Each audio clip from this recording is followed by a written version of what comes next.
Hello everyone, welcome to literature lighthouse. आज की class में हम डिस्कस करेंगे एक बहुत ही important novel that is the old man and the sea by Ernest Hemingway. The novel was published in the year 1952 and it received the prize Pulitzer Prize 1953। पिछले कुछ दिनों से मैं आपके लिए लेक्चर्स अपलोड नहीं कर पा रही थी due to some responsibilities that was not avoidable for me, so I am really sorry for that. I have an important announcement for all of you. अगर आप में से कोई भी एलटी ग्रेड मेंस की तैयारी कर रहे हैं और उन्हें प्रॉब्लम हो रही है, उन्हें उनके पास गाइडेंस नहीं है या कोई भी फी इशू है, तो अगर आप मिनिमल फी में चाहते हैं क्लास गाइडेंस, कॉपी चेक करवाना चाहते हैं, तो आप टेलीग्राम ग्रुप ज्वाइन कर सकते हैं मेरा। वहाँ पे आपको सारी इन्फॉर्मेशन मिल जाएगी, आपको लाइव क्लासेस भी मिल जाएंगी।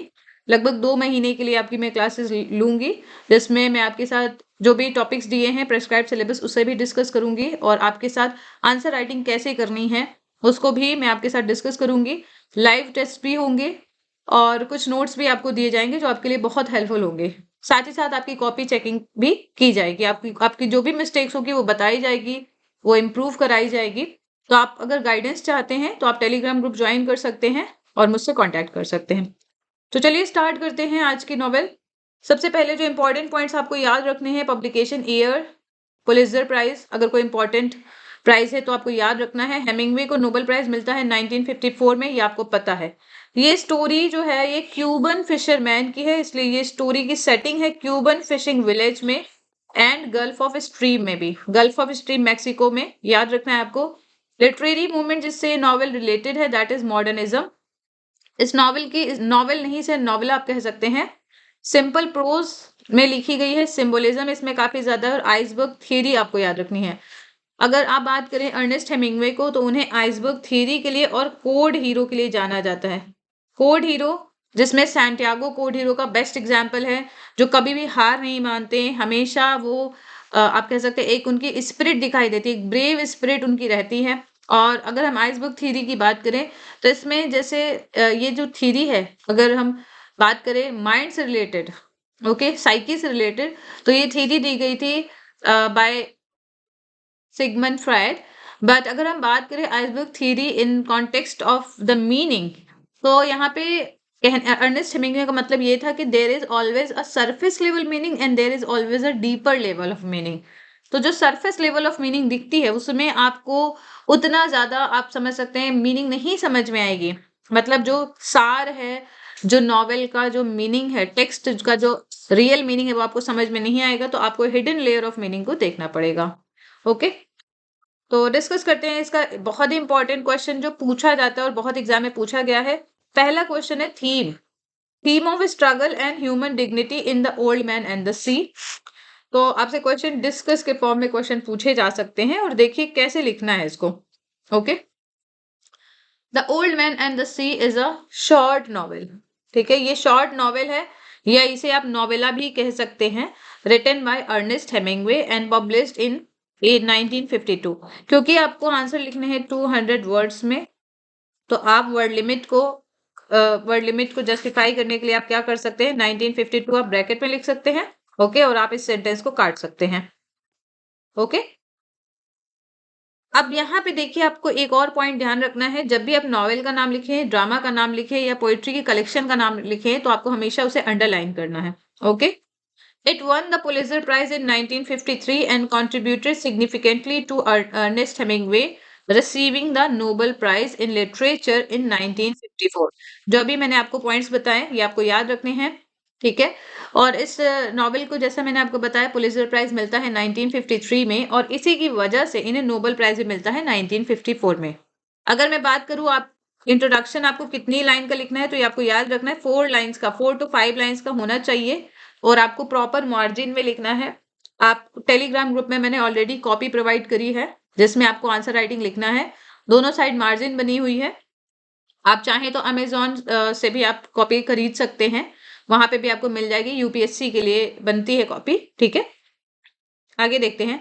The novel portrays the heroic struggle of Santiago an old Cuban fisherman. ठीक है, ये नॉवेल पोर्ट्रे करता है किसकी कहानी, किसके स्ट्रगल की कहानी को दिखाता है, सैंटियागो के, जो वो एक ओल्ड क्यूबन फिशरमैन था।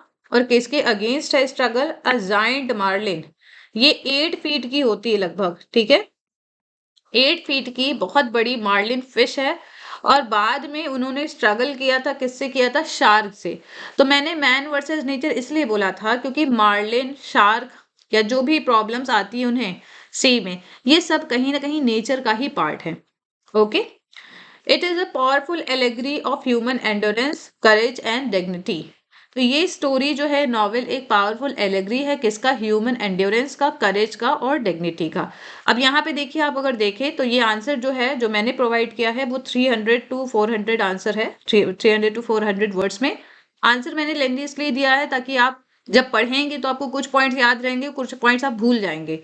तो यहाँ से आप देखिए, जो इंपॉर्टेंट पॉइंट्स है केवल आप उन्हीं को लिखें। ओके, अब देखिए यहाँ पे पूछा गया थीम ऑफ स्ट्रगल। तो जैसा मैंने आपको बताया, सेंट्रल थीम ही यही है, nature versus man. So the central theme of the novel is man's struggle against nature and fate. Nature और फेट के अगेंस्ट जो मैन का स्ट्रगल है, वो इस नॉवेल की मेन थीम है। Santiago has gone 84 days without catching a fish. Very important point, ये आपको याद रखना है। यहाँ की 2 से 3 कोटेशन आपको याद रखनी है। Okay, and it's considered salao. Salao एक वर्ड है जो इसका मतलब होता है अनलकी, ठीक है, ये नॉवेल से ही वर्ड लिया गया है। However, on the 85th day he ventures far into the sea। लेकिन क्या होता है, 85th डे में वो निकलता है कहाँ पे? सी में, और वो हुक करता है एक जाइजेंटिक मार्लिन। तो देखिए, जो जर्नी रहती है 85th डे से 88th डे तक की, ठीक है, ये आपको बहुत ज्यादा ध्यान रखनी है। नॉवेल की शुरुआत होती है 84th डे में, ठीक है, जब ये बताया जाता है कि वो अनलकी है, और 88 डे लास्ट है, ठीक है। तो यहाँ पे आपको पूरे स्टोरी आपको बहुत ही सीक्वेंस में पढ़ना है, और आप इसके लिए लेट चार्ट की हेल्प ले सकते हैं, वहां पे बहुत ही अच्छे से समरी दी गई है।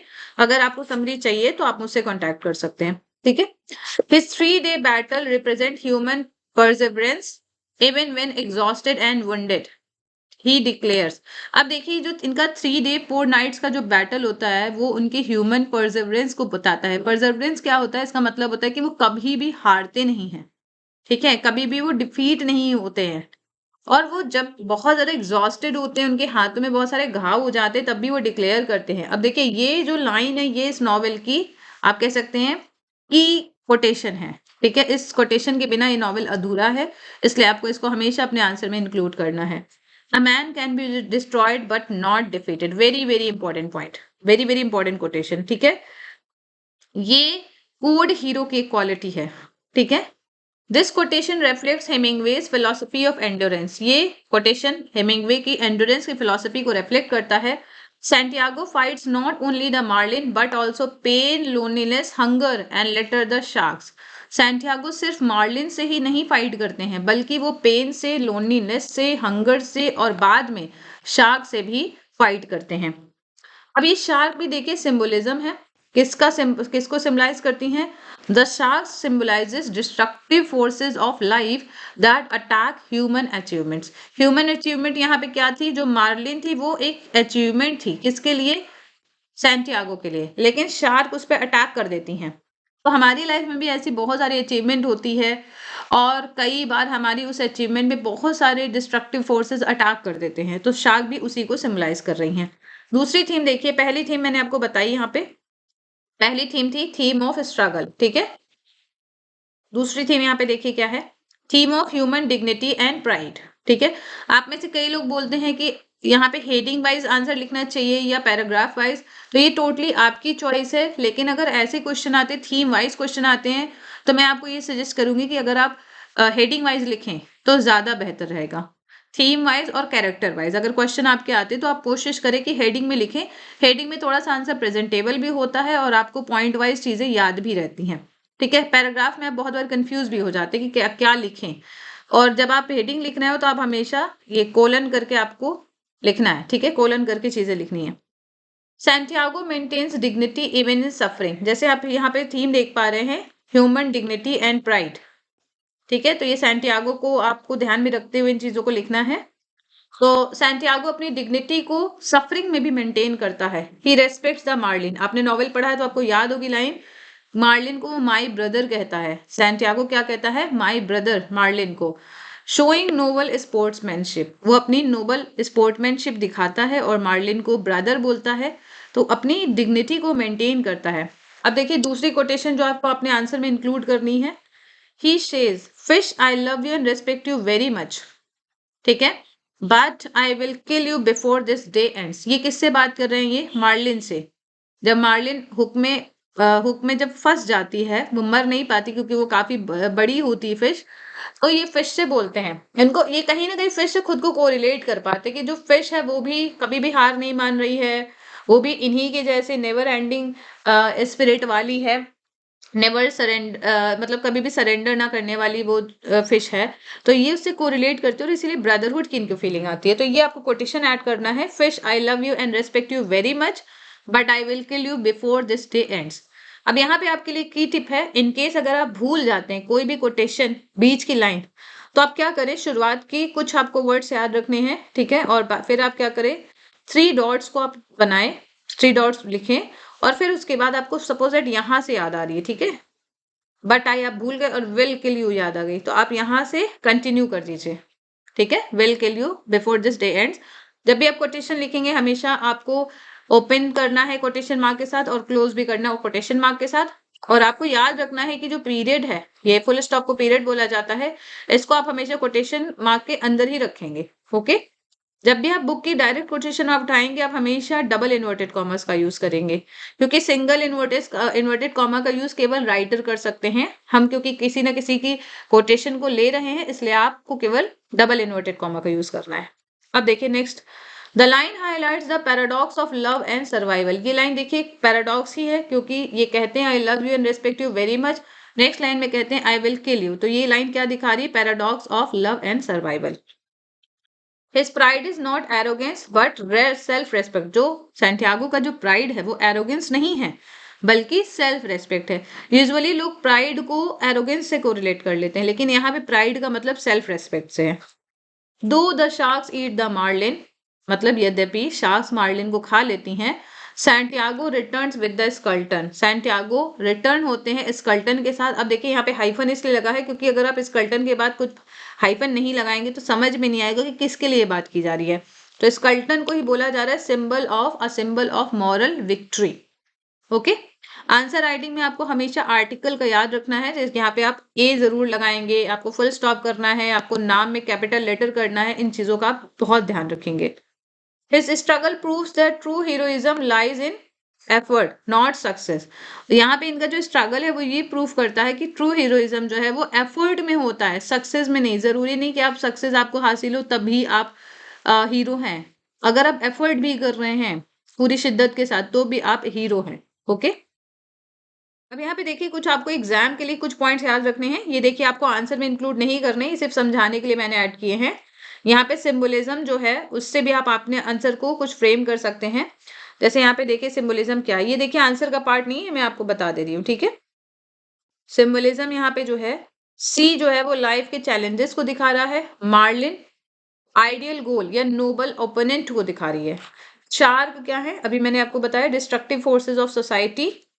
अब सैंटियागो को ड्रीम आता है, ठीक है, अफ्रीकन लायंस लायंस का ड्रीम आता है, तो ये अफ्रीकन लायंस जो है वो यूथ होप और स्ट्रेंथ का सिंबलिज्म है, ठीक है। ये आपके नोट्स में आपको ऐड करना है, आंसर में नहीं ऐड करना है। अब कंक्लूजन आप लिखेंगे, in conclusion the old man and the sea present struggle as an essential part of human existence, ठीक है। इन कंक्लूजन आपको ये वर्ड ऐड करना है जिससे पता चलेगा कि आप कंक्लूड कर रहे हैं, या आप टू सम अप लिख सकते हैं। The old man and the sea present struggle as an essential part of human existence। Santiago में लूज मटेरियली, ठीक है, हो सकता है सैंटियागो ने मटेरियल तौर पे लूज किया है, जैसे शार्क ने मार्लिन को खा लिया था, बट ही विंस स्पिरिचुअली, लेकिन वो उन्होंने स्पिरिचुअली कहीं ना कहीं जीत हासिल करी है। His courage, endurance and dignity elevate him to the status of a modern tragic hero। इनके अंदर जो क्वालिटी थी, करेज, एंड्योरेंस एंड डिग्निटी, ये कहीं ना कहीं उनके कैरेक्टर में एक मॉडर्न ट्राजिक हीरो की क्वालिटीज को लाती है, ठीक है। और यहाँ पे इस नॉवेल में simple language and deep symbolism के माध्यम से हेमिंगवे ने ये बात कन्वे करी है कि ग्रेटनेस लाइज इन परसिवरेंस, ठीक है। ग्रेटनेस किसमें लाई करती है, परसिवरेंस में, ठीक है, कभी ना हारने वाली स्पिरिट में। तो ये आप लिख सकते हैं। ओके।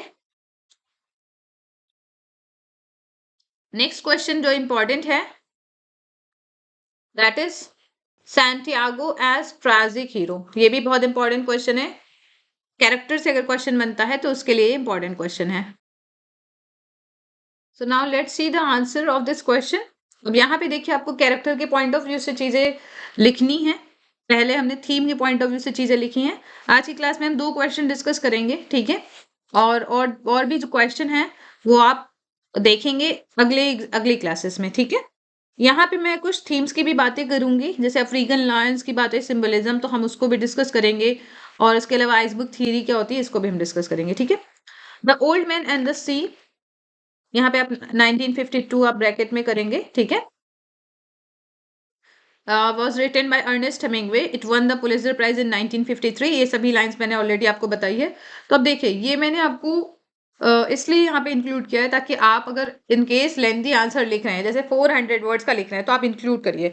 यहाँ पे आपको केवल 200 वर्ड्स लिखना है, तो आप डायरेक्ट आपको आंसर यहाँ से लिखना है the old man and the sea 1952 portrays Santiago, ऐसे आप लिखेंगे, ठीक है। जिससे आपकी क्या होगी, लाइन कट हो जाएगी और आप टू द पॉइंट आंसर लिखेंगे, ठीक है। आपको ये सभी पॉइंट्स लिखने की जरूरत नहीं है, आप चाहे तो पुलित्जर प्राइज विनर आप ऐसे लाइंस ऐड कर सकते हैं।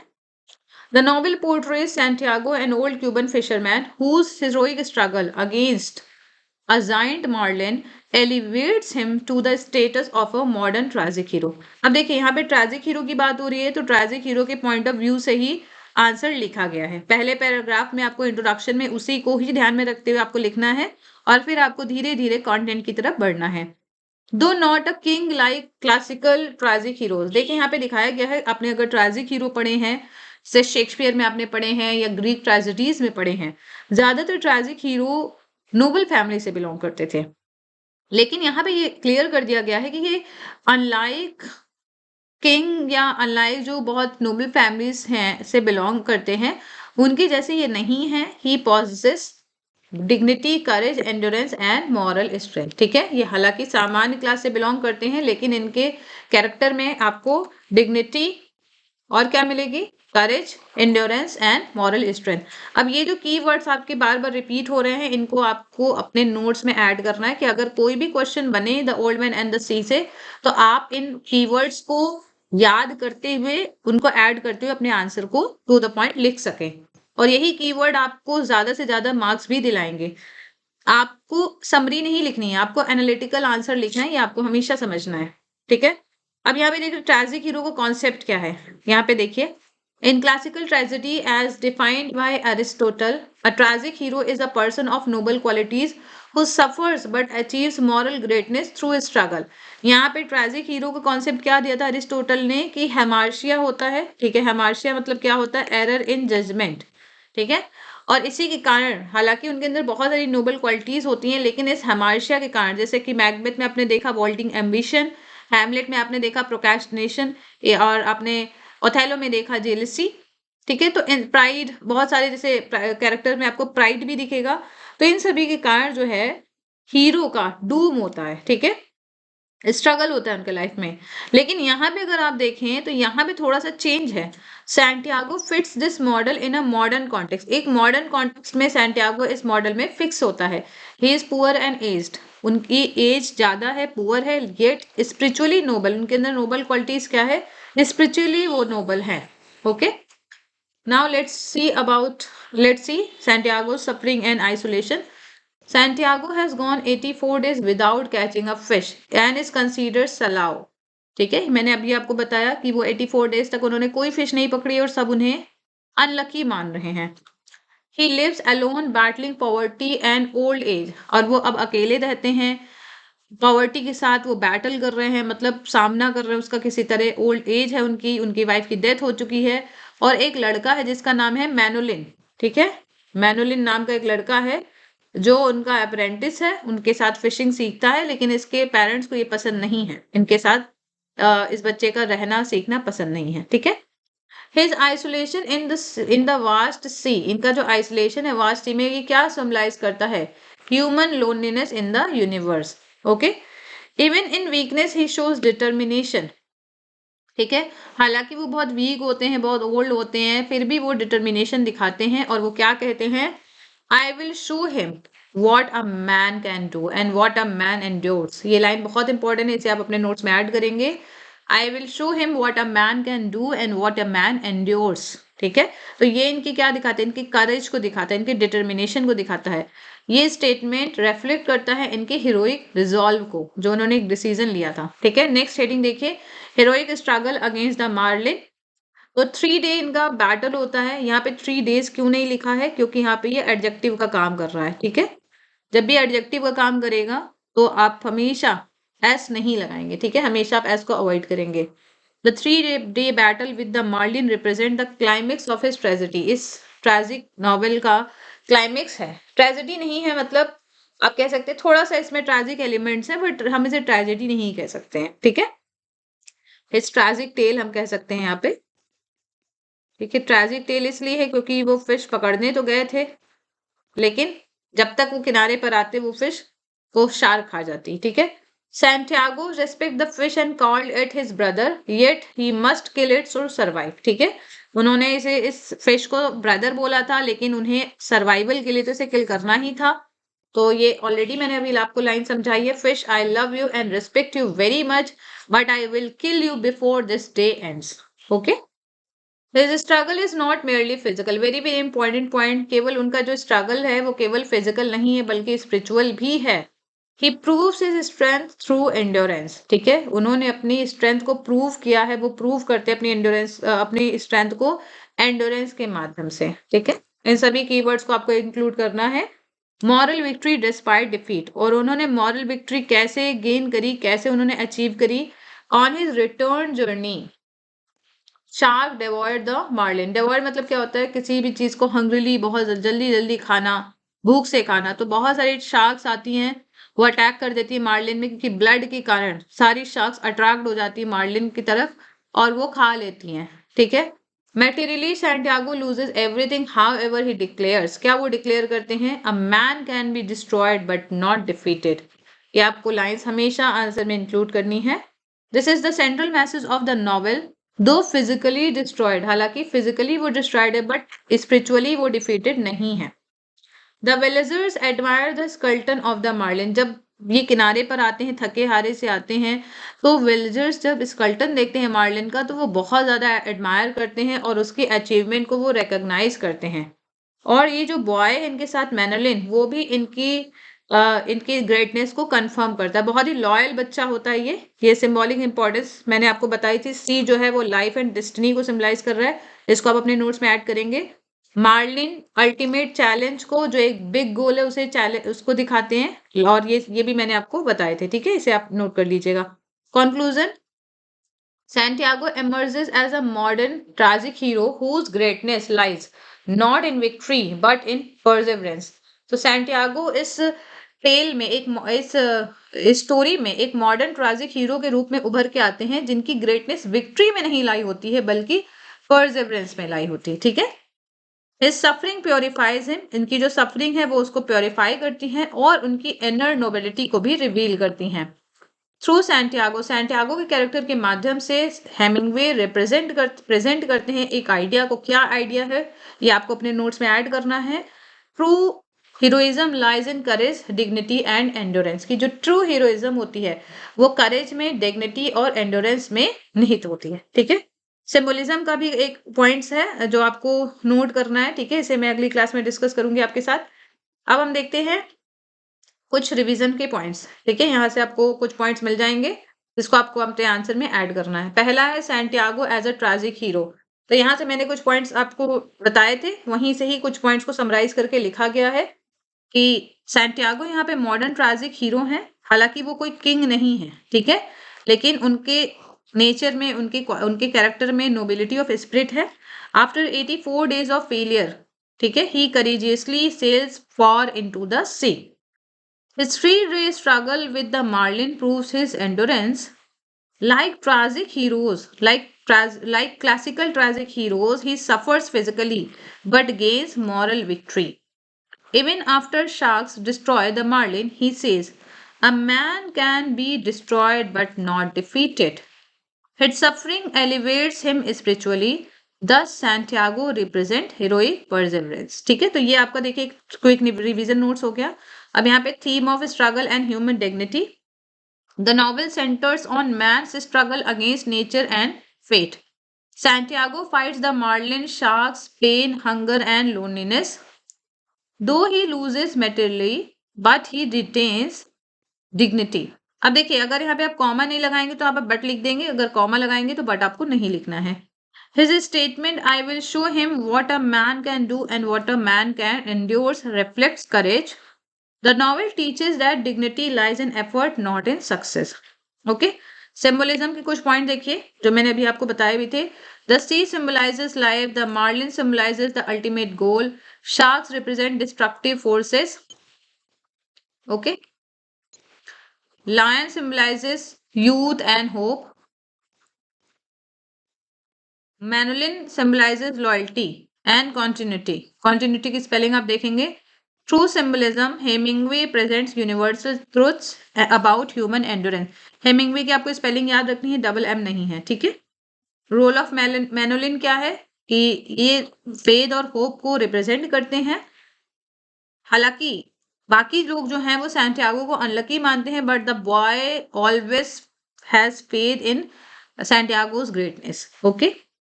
He cares for him. He gives food to him. He wishes to fish again with him. He wishes to fish again with him. वो विश करता है कि वो दोबारा से फिशिंग उनके साथ करेगा. मैनलिन ensures Santiago's legacy continues. मैनलिन हमेशा ये बिलीव रखता है, इसको एंश्योर करता है कि सैंटियागो की जो ये लेगेसी है जो उन्होंने बनाई है उसको वो कंटिन्यू करेंगे. मतलब जो सैंटियागो ने एक टाइम में बहुत ज्यादा फिश पकड़ी थी, लोग उन्हें एक हीरो की तरह ट्रीट करते थे, वो उसको आगे भी कंटिन्यू करेंगे. इस नॉवेल में सी जो है वो वास्ट, मिस्टीरियस एंड अनप्रेडिक्टेबल दिखाया गया है एंड लाइफ की अनसर्टेनिटीज को भी रिफ्लेक्ट करता है. Okay. Santiago calls the sea as la mar. La मार ये एक उन्होंने रेस्पेक्ट के वे में बोला था. ओके. और सी जो है वो प्रोवाइडर भी होता है और डिस्ट्रॉयर भी होता है. Okay. Santiago's suffering resembles Christ's suffering.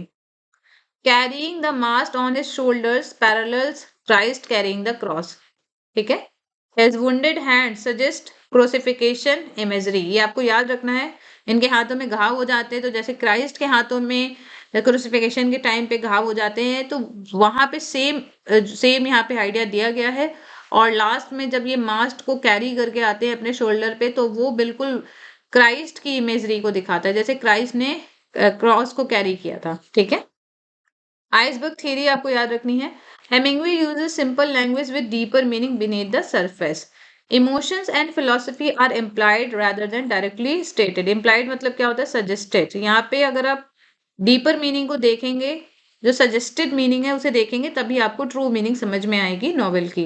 That this technique is known as iceberg theory. Okay. Man versus nature की तो मैंने आपको बताई ही है.